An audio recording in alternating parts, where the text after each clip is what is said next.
ఈ kidney damage అయిన వాళ్ళ ప్రతి ఒక్కరిలోని ఈ మోకాళ్ళ నొప్పులు కనిపిస్తాయంటారా? అంటే జనరల్‌గా కూడా మోకాళ్ళ నొప్పులొస్తాయి అన్నారు.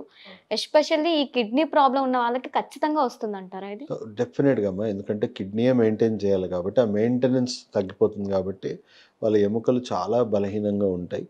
సో, కిడ్నీ సమస్య సీకేడీ అనే వేరే సమస్య ఉంది. కిడ్నీ క్రియేటినిన్ లెవెల్స్ పెరిగిపోతాయి. సో, యూరిక్ యాసిడ్ పెరిగితేనే మనకి ఎక్కువగా మోకాళ్ళు డ్యామేజ్ అవుతున్నాయి. కొంతమంది కిడ్నీలు హెల్తీగా ఉన్నా సరే వాళ్ళకి మోకాళ్ళ నొప్పులొస్తూ ఉంటాయి. అది వేరే కారణాలు. మనం చూసుకుంటే వాళ్ళకి ఆటో ఇమ్యూన్ డిసార్డర్స్.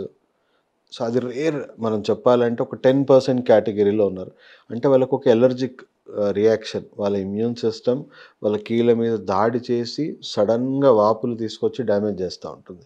సో, సర్వసాధారణంగా మనం 90% డిసీజెస్ మనం మోకాళ్ళకి సంబంధించినవి చూసుకుంటే ఎక్కువ శాతం మాత్రం మనకి యూరిక్ యాసిడ్ అని మనం చెప్పొచ్చు. సో, మన స్టేజెస్ పెరుగుతున్న కొద్దీ ఇంకా మనకు చాలా కాంప్లికేషన్స్ యాడ్ అవుతా ఉంటాయి. యూజువల్‌గా ఈ మోకాళ్ళ నొప్పులు ఉన్నవాళ్ళు ఆర్థోపెడిక్ డాక్టర్స్‌ని కలుస్తా ఉంటారు. సో, వాళ్ళు ఏంటి ఏ ఎలాంటి ఇంగ్లీష్ మెడిసిన్‌లో అయినా మీకు లక్షణాలకే వైద్యం ఉంటుంది. ప్రివెన్షన్, క్యూర్ ఉండదు. పేషెంట్ జీవితాంతం పేషెంట్‌గానే ఉండాలి.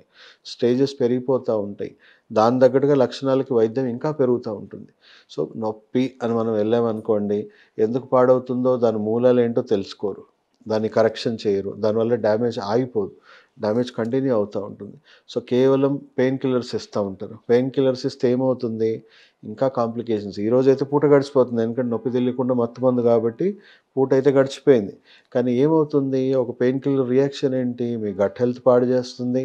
మీ కిడ్నీ పాడు చేస్తా ఉంది. మీ లివర్ పాడు చేస్తా ఉంది. అంటే ఇంకా నెఫ్రాన్స్ ఎక్కువ డ్యామేజ్ అవుతాయి చెప్పాలంటే.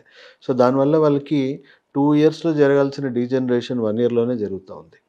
అండ్ మీరో భ్రమలో ఉన్నారు. పెయిన్ లేదు గదా! అని జెప్పేసి ఇంకెక్కువ నడుస్తారు గదా! ఇంకెక్కువ రాపిడ్ అవుతా ఉంది. సో, అట్లా గూడా డీజనరేషన్ అవుతా ఉంటారు.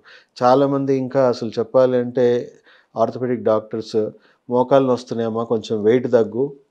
దానికోసం నువ్వు వాకింగ్ జెయి" అంటారు. అదెంత మూర్ఖత్వం అంటే వెయిట్ తగ్గడం అనేది పక్కన పెట్టేసేయండి. ఇంకా మోకాలు చిప్పలు ఆ వాకింగ్ చేయడం వల్ల ఇంకా ఎక్కువ రాపిడ్ అయిపోతా ఉంది.